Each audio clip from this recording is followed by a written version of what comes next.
இப்போ நான் ஒரு வீடியோ ஒன்று போட்டிருந்தேன், மதியானம் நடந்து போகும்போது போட்டிருந்தேன்.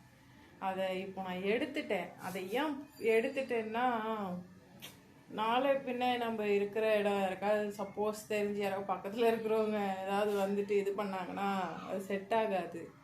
இருக்கிற இடம் தெரிஞ்சு இந்த வழி தான் போவாங்க வருவாங்கன்னு சொல்லிட்டு வந்துட்டாங்கன்னு வச்சுக்கிங்களேன், அதெல்லாம் செட் ஆகாது. அதனால தான் சரின்னு சொல்லிட்டு அதை எடுத்துட்டேன். சரிங்களா? பார்த்தவங்க வரைக்கும் ஒரு 40 பேர் பார்த்துட்டாங்க. அப்படி இருந்தும் பரவாயில்ல அப்படி சொல்லிட்டு அந்த வீடியோவை நான் எடுத்துட்டேன். பார்க்காதவங்களுக்கு அந்த வீடியோவில் என்ன பேசணுமோ அதை அப்படியே பேசுகிறேன் நான். இப்போ என்னன்னா, நைட் ஆயிடுச்சுல்ல, வீட்டுக்கு வந்துட்டேன், வேலையை முடிச்சுட்டு சாண்ட்விச் செய்ய போகிறேன். ப்ரெட்டு வாங்கி வந்துட்டேன், பட்ரு சீஸு எல்லாம் வாங்கிட்டு வந்துட்டேன். ஐயோ சாரி. அப்புறம் வந்துட்டு க்ரீம் இருக்குது, கேரட்டு, குடமிளகா எல்லாத்தையும் போட்டு இன்னைக்கு வந்துட்டு சாண்ட்விச் செஞ்சு சாப்பிடணும்னு ஒரு முடிவு பண்ணிட்டேன். கறி மீன் கூட எடுத்து சாப்பிட்டுடலாம் போல இருக்குது. 500 ரூபாயில் முடிஞ்சிடும். அதுவும் நல்ல நேரக்க சாப்பிட்லாம். இந்த சாண்ட்விச் செய்யறதுக்கு அதே 500 ரூபாய் தான் ஆகுது. ஆசைப்பட்டவன் சரி சாப்பிட்றணும் அப்படி சொல்லிட்டு செய்ய போகிறேன். செஞ்சு பிள்ளைங்களுக்கு கொடுத்துட்டு நம்மளும் சாப்பிட்டு அவ்வளோதான், வயிறு திம்முன்னு ஆகிடும் 2 சாண்ட்விச் சாப்பிட்டாலே. அதனால் சாப்பிட்டு படுத்துட வேண்டியது தான். அந்த வீடியோவில் நான் என்ன சொல்லியிருந்தேன்னா, பிள்ளைங்களை வந்துட்டு ஜாக்கிரதையாக பார்த்துக்குங்க. அதுவும் இல்லாமல் பொம்பளை பிள்ளைங்கள் தான் மெயினாக ஜாக்கிரதையாக பார்த்துக்கணும். யாரையும் நம்பி விட்டுட்டுலாம் போகவே கூடாது. சரிங்களா? நீங்கள் எங்கே போனாலும் அந்த பிள்ளைங்களோட போயிடுங்கன்னா அம்மா பார்த்துக்கிற மாதிரி வரவே வராது. எங்கள் பாப்பா கூப்பிட்றாலோ? வர வர வர வரே இல்லையாம்மா? ஐயோ சரி விட்டுரு. பன்னீர் வாங்கிட்டு வர சொன்னேன், பன்னீர் இல்லையாம். ஏன்டா ஆல்ரெடி பன்னீர் இருக்கு, ஆனால் வந்துட்டு அந்த பன்னீர் வேண்டாமே அப்படின்னு நினச்சேன். இந்த பன்னீர் இருக்கு, இது வந்துட்டு பாலில் செய்கிற பன்னீர் இல்லை, இது வேற ஹெல்த்துக்கு ஏதோ அந்த பருப்பில் போட்டு செய்வாங்கல்ல அந்த பன்னீர் இது. அதனால் அதுதான் எனக்கு பிடிக்கும், இது பிடிக்காது. அதனால் சரி சொல்லிட்டு அதை வாங்கிட்டு வர சொன்னால் அது இல்லையாம். என்ன பண்ணுறது? சரி இருக்கிறத வச்சு செய்வோம். அதான் என்ன சொல்ல வந்தேன்னா, பொம்பளை பிள்ளைங்கள்லாம் ஜாக்கிரதையாக பார்த்துக்குங்க. யாரையும் நம்பி விட்டுட்டு போகாதீங்க. மெயினாக சொந்தக்காரங்க, அவங்க தெரிஞ்சவங்க இருந்தவங்க யாரையும் நம்பாதீங்க. ஆனால் யாருமே வந்துட்டு நல்லா பார்த்துக்கவே மாட்டாங்க. பெற்றவங்க பார்த்துக்கிற மாதிரி வராது பிள்ளைங்களை. அதனால் யாரையும் நம்பி பிள்ளைகளை விட்டுட்டு போகாதீர்கள். ஏன்னா நம்ம வந்துட்டு நியூஸ்லாம் நிறைய பார்க்குறோம், வீடியோஸில் நிறைய வருது. அதனால் யாரையும் நம்பி பிள்ளைங்களாம் விட்டுட்டு போகாதீங்க. காலையில் பிள்ளைங்கள ஸ்கூலுக்கு அனுப்பி விட்டுட்டு சாயங்காலம் நீங்களும் வேலைக்கு போயிட்டு உடனே வர மாதிரி பார்த்துக்குங்க. அதுதான் நல்லது. ஃபோன் வேறு நிற்க மாட்டேங்குது, ஒரே டென்ஷன் ஆகுது. ஓகே, எப்படி நின்றுச்சுன்னா ஓகே. அதனால் யாரையும் நம்பி விட்டுட்டுலாம் போகாதீங்க. பெற்றவங்களை பார்த்துக்கிற மாதிரி வராது. யாராக இருந்தாலும் இருக்கட்டும், சொந்தக்காரங்க யாரையுமே நம்பி விட்டுட்டு போகாதீங்க. நம்ம பிள்ளை நம்ம தான் பார்த்துக்கணும் நல்லபடியாக. நம்ம பெற்றுக்கிட்டோம்ல, ஓரளவுக்கு அது ஸ்டேஜ் ஓரளவுக்கு பெருசாக வர வரைக்கும் நம்ம பார்த்துக்கிட்டுருணும். அதோட அதனுடைய சேஃப்டி அதை பார்த்துக்கணும் ஓரளவுக்கு ஆனதும். அதே மாதிரி நானும் பார்க்குறேன், இந்த சிங்கிளாக இருக்கிறவங்களாம் என்ன பண்ணுறாங்க, குழந்தைங்களை எட்டு போய் ஹாஸ்டலில் விட்டுடுறீங்க. ஹாஸ்டலில் விட்டுட்டு என்னங்க பண்ண போகிறீங்க? சம்பாரித்து நம்மளுக்கு என்னங்க வேலை? சம்பாதிக்கிறது யாருக்காக சம்பாதிக்கிறோம்? பிள்ளைங்களுக்காக தானே சம்பாதிக்கிறோம். அதை பிள்ளைங்களை எடுத்துகிட்டு போய் ஹாஸ்டலில் விட்டு நம்ம என்ன பண்ண போகிறோம்? ஒன்றுமே பண்ண போகிறது கிடையாதுங்க. குழந்தைங்க தாங்க லைஃபு.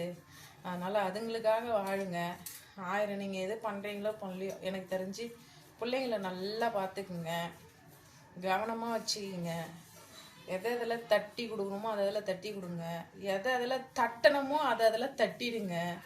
அந்த மாதிரி வச்சுக்கிங்க பிள்ளைங்களை. கேர்லெஸ்ஸாக விட்டுறாதீங்க. ஒரு அக்கா ஒருத்தவங்க தெரிஞ்சவங்க என்ன பண்ணாங்க, 3 பசங்க அவங்க வீட்டுக்காரரை விட்டுட்டு தான் வந்து இருக்காங்க. அவங்க வந்துட்டு வேற எங்கேயோ, வேற ஏதோ ஒரு ஊர், ஆந்திரா தான் நினைக்கிறேன், ஆந்திரா சைடு. அவங்க வந்துட்டு இங்கே வந்துட்டு இருக்காங்கப்பா, இருக்காங்க. சரி என்ன பண்ணணும், பிள்ளைங்கள பார்த்துக்கிட்டு தான் இருக்கிறவங்க அப்படிலாம் கிடையாது. பிள்ளைங்கள்லாம் பார்த்துக்கிட்டுலாம் இல்லை. அவங்க என்ன பண்ணுறாங்க, பிள்ளைங்கள்லாம் இட்டுட்டு போய் அவங்களுக்கு 3 பிள்ளை, 2 பையன் ஒரு பொண்ணு தான் லாஸ்ட்டு. பசங்களாம் கொஞ்சம் ஓரளவுக்கு மெச்சூர் தெரிகிற பசங்க தான் பெருசு. அதை எடுத்துகிட்டு போய் ஹாஸ்டலில் சேர்க்குறாங்க. அந்த பையன் வந்துட்டு 10th. மனசு எவ்வளோ கஷ்டப்படும். நம்ம அம்மா பாரு நம்மளை வச்சு இல்லாமல் எட்டு போய் ஹாஸ்டலில் விடுறாங்கன்னு அவனுக்கு எவ்வளோ ஒரு கஷ்டம் இருக்கும் அந்த பையனுக்கு. அதுக்கு அடுத்த ஸ்டேஜ் ஒரு பையன், அந்த பையனையும் இட்டுட்டு போய் சேர்க்குது. இப்போ ஃபுல்லாக படிக்கலையாம், ஓகே தான். ஒரு சிலவங்களுக்கு படிப்பு வரும், ஒரு சிலவங்களுக்கு படிப்பு வராது. அப்படி இருந்து அந்த புள்ள படிக்கலைன்னா கூட என்ன பண்ணோம், கூட வச்சிருந்து கண்காணித்து ஏதோ டியூஷனு ஏதோ ஒன்று போட்டு விட்டுட்டு போய் விட்டு அந்த பிள்ளைய வந்துட்டு கண்காணித்து நம்மளுடைய பார்வையிலே வச்சுருக்கணும் அந்த பிள்ளைய. அப்படி கிடையாது. அந்த அக்கா என்ன பண்ணுது, அவன் படிக்கலையாம், அடங்க மாட்டேங்குதுங்களாம் பிள்ளைங்க. அதனால் எடுத்துகிட்டு போய் ஹாஸ்டலில் போடுதான். அம்மா இருந்து பார்த்துக்கிறது எப்படி, அது ஹாஸ்டலில் போய் வளர்றது எப்படி, அது எவ்வளோ பெரிய கஷ்டம். அது வந்துட்டு அவங்களுக்குலாம் தெரியாது. ஏன்னா அவங்களுக்கு அம்மா இருந்தாங்கல்ல, அதனால் அவங்களுக்கு அந்த கஷ்டம் தெரியல. இப்போ நான்லாம் எங்கள் அம்மா இல்லாமல் அப்பா இல்லாமல் வளர்ந்தேன், அதனுடைய கஷ்டம் எனக்கு தான் தெரியும். ஏன்னா வந்துட்டு ஒரு சில இடத்துல போய் நிற்கிறதுக்கு, இப்போ ஸ்கூலுக்கே ஒரு பேரண்ட் வந்து நிற்கணும்னா நிற்கிறதுக்கு, சாப்பாடு நல்ல சாப்பாடு கொடுக்கறதுக்கு ஒரு 5 நிமிஷம் 10 நிமிஷம் நம்ம பிள்ளைக்கு என்ன பிரச்சனை அப்படி இப்படின்னு சொல்லிட்டு உட்காந்து பேசுறதுக்கு, இதுக்கெலாம் நம்ம அம்மா இல்லையே அப்படி சொல்லிட்டு நான்லாம் ரொம்ப ஃபீல் பண்ணிக்கிறேன், ரொம்ப கஷ்டப்படுவேன், அழுவேன். இப்போ தான் ஓரளவுக்கு மெச்சூர் தெரிஞ்சு என்ன தெரியுமா நினைக்கிறேன், அன்னைக்கு நம்மளை விட்டுட்டு நம்மளை பற்றி யோசிக்காமல் இறந்து போனால அவளை நினச்சி நம்ம எதுக்கு அழுவணும். அன்னைக்கு அவள் யோசிச்சிருந்து அட்லீஸ்ட் ஒரு ஆளாவது அவள் நின்று இருந்தாள்னா இன்னைக்கு எனக்கு ஓரளவுக்கு உதவியாக இருந்திருக்கும்ல. இன்னைக்கு என் பிள்ளைங்களை வளர்க்குறதுக்கு கொள்றதுக்கு அதுக்கெல்லாம் ஓரளவுக்கு யூஸாக இருந்திருக்கும்ல. ஒரு நீ பணம் காசு சேர்த்து வைக்கலனாலும் பரவாயில்ல, ஒரு ஆளாக இருந்திருந்தா நான் அதுக்கு ரொம்ப சந்தோஷப்பட்டிருப்பேன். அது கிடையாது, அப்படியே போய் சேர்ந்துருச்சுங்க அதுங்க பிரச்சனையை யோசிச்சு பிள்ளைங்களுக்காகவாது வாழ்ந்துருக்கணும். நீ உனக்கு வீட்டுக்கார சரியில்லையா, நீ விட்டுட்டு அடுத்த வேலை என்ன, பிள்ளைங்களுக்காக நீ வாழ்ந்துருக்கணும். அது கிடையாது. எங்கள் அம்மா அந்த மாதிரி விட்டுட்டு இறந்துருச்சு. ஒரு ஃபங்க்ஷன் போனால் நான் கஷ்டப்படுவேன், ஏன்னா ஃபங்க்ஷனில் கூட அம்மா இல்லாத பொண்ணு, அவங்க வேறு பாவம் பார்ப்பாங்க ஒரு சிலவங்க. அப்படிலாம் இருக்கும்போது நான் ரொம்ப கஷ்டப்படுவேன். அப்படி இது பண்ணிலாம் நான் வந்தேன் தாண்டி. என் விஷயம்லாம் பெருசு, அதெல்லாம் சொல்லணும்னா சொல்லிக்கிட்டே இருக்கலாம். அதை பற்றிலாம் நான் பேசவே கூடாதுன்னு நினைக்கிறேன். ஏன்னா வீடியோவில் எதுக்கு அதெல்லாம் போய் பற்றி பேசிக்கிட்டு அப்படின்னு சொல்லிட்டு. அந்த அம்மா, அதுக்கு அம்மா இருக்குது, இதுவும் இருக்குது குத்துக்கல் மாதிரி. அந்த 3 பிள்ளைய எடுத்துகிட்டு போய் சேர்க்குது. அந்த பிள்ளையோட மனநிலைமையை யோசித்து பார்த்தா எனக்கு அப்படியே ஒரு மாதிரி இருக்குது. கேட்டால் அவன் படிக்கலை, அதனால் இட்டுட்டு போய் சேர்க்குறேன். படிக்கலை ஓகே, நீ தட்டி கொடுத்து 2 வருஷம் மறுபடியும் போடா 10th போய் படி அப்படி சொல்லிட்டு 4 போட்டு அனுப்பி விடு, போய் படிக்கிட்டோம்.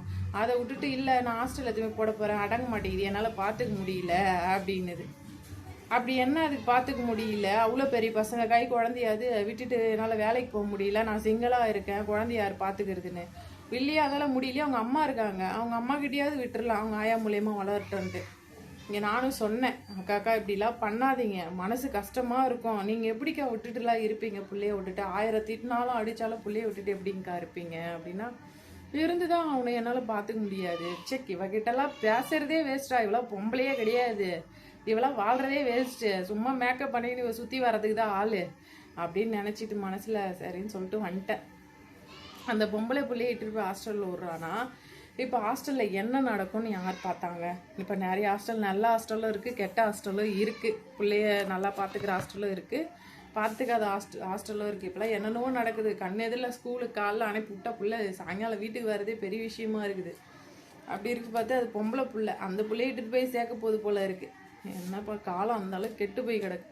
அவங்களுடைய சொகுசை தான் பார்க்குறாங்களே வண்டி, பிள்ளைங்களோட வாழ்க்கையை பற்றி யாருமே நினைக்கிறதே இல்லை. அவங்க வாழ்ந்தால் போதும், அவங்க சந்தோஷமாக இருந்தால் போதும், அப்படி தான் நினைக்கிறாங்களே எல்லாருமே. அந்த பசங்களை பார்த்தா பாவமாக இருக்குது. அந்த பசங்க வேறு நின்றுட்டு இருக்கானுங்களா, நான் வேறு பார்க்குறேன்னா எனக்கு வேறு மனசு கஷ்டமாக இருக்குது. அந்த மாதிரிலாம் பார்க்கும்போது எனக்கு மனசு ரொம்ப கஷ்டமாக இருக்குங்க. ஏன்னா நான் எல்லாத்தையும் தாண்டி தான் வந்திருக்கிறேன். அதனால் எனக்கு மனசு கஷ்டமாக இருக்குது. அது சொல்லும்போது எனக்கு மைண்ட் செட் ஒரு மாதிரி ஆயிடுச்சு. இதோட இதுக்கெலாம் வச்சுக்கவே கூடாது, இதுக்கிட்ட என்னன்னே கேட்கக்கூடாது அப்படின்னு சொல்லிட்டு நான் வந்துட்டேன். அதான் லாஸ்ட்டு அந்த அம்மாவை பார்த்தது. அதோட ஒரு 2-3 இடத்துல பார்த்தேன், திரும்பி கூட பார்க்கல. நம்ம ஏன் திரும்பி பார்க்கணும் அப்படின்னு சொல்லிட்டு நான் மட்டும் வந்துட்டேன். அதுக்கு தான் சொல்கிறேன், பிள்ளைங்கள்லாம் வந்துட்டு நல்லா பார்த்துக்குங்க. யாரையும் நம்பி விட்டுட்டு போகாதீங்க. தாத்தா பாட்டி அப்பா அப்படிலாம் விட்டு போகாதீங்க. பார்த்தீங்களா, நிறைய நியூஸ்லாம் பார்த்தீங்கல்ல, அப்பாவே என்னென்ன பண்ணுறான் பாருங்க. அதனால் யார்கிட்டையுமே விட்டுட்டு போகாதீங்க. பிள்ளைங்கள நீங்கள் தான் பொம்பளை பிள்ளையா இருந்தால் ஜாக்கிரதையாக பார்த்துக்குங்க. அப்படியா இருந்தால் வச்சிருங்க, அப்படி இல்லையா வச்சிருக்க முடியலையா, இதோ இப்போ ஒரு கதை சொன்ன பாருங்க, அந்த மாதிரி எங்கன்னா ஹாஸ்டலில் எடுத்துகிட்டு விட்டு போயிடுங்க. அந்த பிள்ளை எதனா கஷ்டப்பட்டு சித்திரவதை அனுபவிச்சு அதெல்லாம் எதுக்கு? நான் இப்போ எனக்கு வேறு பசி, பேசி பேசி தான் ஒண்டதான் வலிக்குது. நான் போய் சாண்ட்விச் செஞ்சு சாப்பிட்றேன், செஞ்சுட்டு உங்களுக்கு காட்டுறேன். ஓகேவா?